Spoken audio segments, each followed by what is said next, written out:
ये final term preparation series की video है। कंप्लीट सीरीज इस चैनल के ऊपर अपलोड की जा रही है और आज की वीडियो के अंदर आपको CS 606 के फाइनल टर्म के सॉल्व MCQs करवाए जा रहे हैं फाइनल टर्म एग्जाम्स की प्रिपरेशन के लिए। इसमें सबसे पहले ये an important component of semantic analysis is, जो एक इंपॉर्टेंट कंपोनेंट है सिमेंटिक एनालिसिस का, वो इनमें से क्या है, वो है टाइप चेकिंग। उसके बाद ये कि इन पैस्कल के अंदर डैश जो है इनमें से वो रिप्रेजेंट करता है इनइक्वालिटी टेस्ट। तो जो थर्ड ऑप्शन है जिसके अंदर एंगल ब्रैकेट्स आपको दिखाई दे रहे हैं, ये इसका आंसर है। और उसके बाद ये कि dash avoid hardware stalls and interlock, इनमें से डैश जो है वो अवॉइड करता है हार्डवेयर स्टेल्स और इंटरलॉक वो है इंस्ट्रक्शन स्केजुलिंग। उसके बाद ये कि recursive dash passing is done for LL1 grammar, recursive dash passing उसको किया जाता है LL1 ग्रामर के लिए, वो है डिसेंट। उसके बाद ये one of the core task of a compiler, जो कोर टास्क में से है एक कंपाइलर के टास्क, वो क्या है, जनरेट करना फास्ट और कॉम्पैक्ट एग्जीक्यूटेबल कोड, ये ट्रू है। उसके बाद ये कि लेफ्ट फैक्टरिंग जो है ग्रामर की उसको किया जाता है ताकि सेव किया जाए पार्सर को बैक ट्रैकिंग से, ये ट्रू है। उसके बाद ये कि डैश एल्गोरिथम जो है वो यूज होता है DFA में, DFA मिनिमाइजेशन के अंदर, वो है हॉपक्रॉफ्ट। उसके बाद ये कि कंपाइलर कभी कभी क्लासिफाई होती है इनमें से किसके तौर पे, इसका जवाब है ऑल ऑफ द गिवन, जिसके अंदर single pass, multi pass, load and go.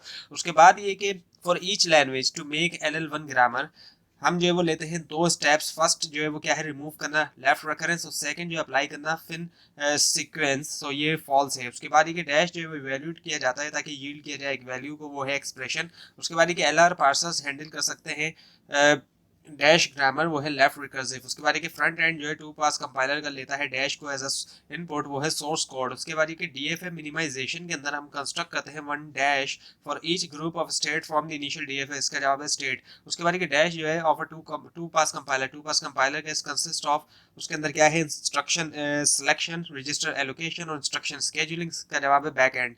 उसके बाद ये we can get an LL1 grammar by, हम हासिल कर सकते हैं कि LL1 ग्रामर किसके जरिए, रिमूव करते हुए लेफ्ट रेकरेंस और अप्लाइंग लेफ्ट फैक्टरिंग। उसके बाद ये in back and module of compiler, back and module के अंदर कंपाइलर के ऑप्टिमल रजिस्टर एलोकेशन यूज करता है क्या, NP कंप्लीट।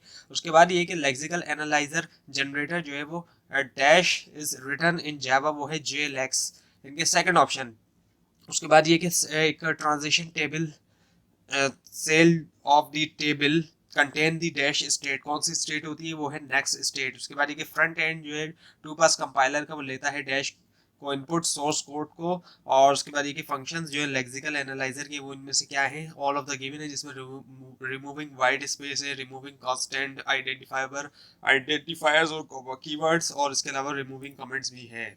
उसके बाद ये फ्रंट एंड जो है टू पास कंपाइलर का कंसिस्ट ऑफ स्कैनर, ये ट्रू है फॉल्स है, ये ट्रू है। उसके बाद ये प्रेडिक्टिव पार्सिंग टेबल जो है, in predictive parsing table the rows are rows क्या है, वो है नन टर्मिनल्स है। उसके बाद ये we can get an LL1 grammar हम हासिल कर सकते हैं किस तरह, रिमूव करते हुए लेफ्ट रिकरेंस और अप्लाइंग लेफ्ट फैक्टरिंग। और उसके बाद ये कि डैश जो है टू पास कंपाइलर का कंसिस्ट ऑफ, उसके अंदर जो है वो इंस्ट्रक्शन सिलेक्शन है, रजिस्टर एलोकेशन और इंस्ट्रक्शन स्केजुलिंग है, इसका जवाब है बैक एंड। उसके बाद ये अल्टरनेटिव जो है बैक ट्रैक के पार्सिंग पार्सर के अंदर इस लुक अहेड सिंबल इन, वो है इनपुट। उसके बाद ये कि इन LL1 parsing algorithm stack contains, stack जो है उसके अंदर क्या है, एक सीक्वेंस है ग्रामर सिंबल्स का। उसके बाद ये कि dash the dash translation statement can be conveniently specified in YACC, इसके जवाब है सिंटैक्स डायरेक्टेड। उसके बाद ये कि bottom up parser handle a dash class of grammar, bottom up parser handle करता है कौन सी क्लास, जो ग्रामर की लार्ज। उसके बाद ये कि LR1 आइटम्स आर यूज किया जाता है इनको as a state of finite automation, जो कि मेंटेन करता है इंफॉर्मेशन पार्सिंग स्टेक के बारे में प्रोग्रेस जो है शिफ्ट रिड्यूस पार्सर की, ये ट्रू है। उसके बाद ये कि एट्रीब्यूट्स जिनकी वैल्यूज जो है वो डिफाइंड होती है इन टर्म्स ऑफ नोड की खुद की जो एट्रीब्यूट है, नोड की सिबलिंग्स और नोड के पेरेंट, वो कहलाते हैं क्या, इनहेरिटेड एट्रीब्यूट्स। उसके बाद है फिर हमारे पास कि register allocation by graph colouring uses are register interference graph dash nodes in the graph, कितने नोड्स जो है ग्राफ्स के अंदर ज्वाइन होते हैं एज से, जब लाइफ रेंज जो है वैल्यूज की वो रिप्रेजेंट करते हैं ओवरलैप। सो ये है टू नोड्स, इसका आंसर है। उसके बाद ये कि the following two items can coexist in dash item set, वो है LR। और उसके बाद ये go to L statement represent करता है इनमें से क्या, अनकंडीशनल जंप। उसके बाद ये three address codes are often implemented as, इनको अक्सर इम्प्लीमेंट किया जाता है किसके तौर पे, सेट जो है क्वाड्रिपल्स के।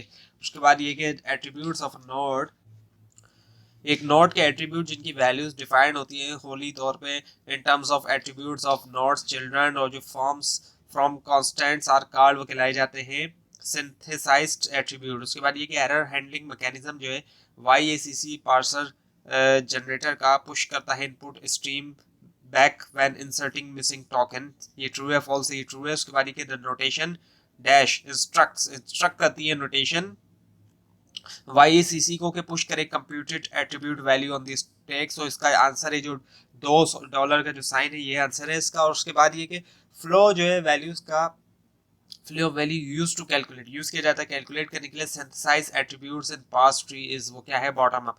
उसके बाद ये कि parser generator for grammar LR1 is, वो क्या है YACC बाइसन और कप। और उसके बाद ये कि a dash is a top down parser, वो है प्रिडिक्टिव पार्सिंग। और उसके बाद ये कि intermediate representation stores the value of its operand in dash, वो ऑपरेंड स्टोर करता है वैल्यूज की ऑपरेंड किस में, रजिस्टर्स में। अब ये कि flex specification, in flex specification file different sections जो है वो सेपरेट होते हैं किसके जरिए, जो ये 2% के साइन है इनके, फर्स्ट वन आंसर। उसके बाद ये कि फ्लैक्स जो है एक ऑटोमेटेड टूल है जिसको यूज करते हुए हासिल किया जाता है मिनिमाइज DFA, ये फॉल्स है। उसके बाद ये कि डैश ट्री जो है इन विच ईच नोड, हर नोड जो है उसके अंदर रिप्रेजेंट करती है एक ऑपरेटर, और जो चिल्ड्रन है नोड के रिप्रेजेंट करते हैं ऑपरेंड्स। इसके अलावा एब्स्ट्रैक्ट सिंटैक्स। उसके बाद एक डैश एनालिसिस, कौन सा एनालिटिक्स एनालिसिस के अंदर इनमें से चेक्स जो है वो परफॉर्म किए जाते हैं इंश्योर करने के लिए जो कंपोनेंट है प्रोग्राम के वो फिट रहे एक दूसरे के साथ मीनिंगफुली। इसके अलावा सिमेंटिक एनालिसिस। उसके बाद कि which of the following statement में से कौन सा स्टेटमेंट जो है वो ट्रू है टू पास कंपाइलर के बारे में, वो है back end depends upon front end. उसके बाद कि dash algorithm is used in DFA minimisation, वो है हॉपक्रॉफ्ट्स। उसके बाद कि LR parser can handle dash grammar, वो हैंडल कर सकता है लेफ्ट रिकर्सिव ग्रामर। तो ये थी आज की वीडियो। आपको इस बार में कोई क्वेश्चन है, खासतौर पर इसमें कोई मिस्टेक दिखाई दे, जरूर हाईलाइट कीजिए। और इस पूरी सीरीज को देखने के लिए इस चैनल को सब्सक्राइब कीजिए, बेल आइकन के ऊपर क्लिक कीजिए। Thanks for watching this video and best of luck for your exams.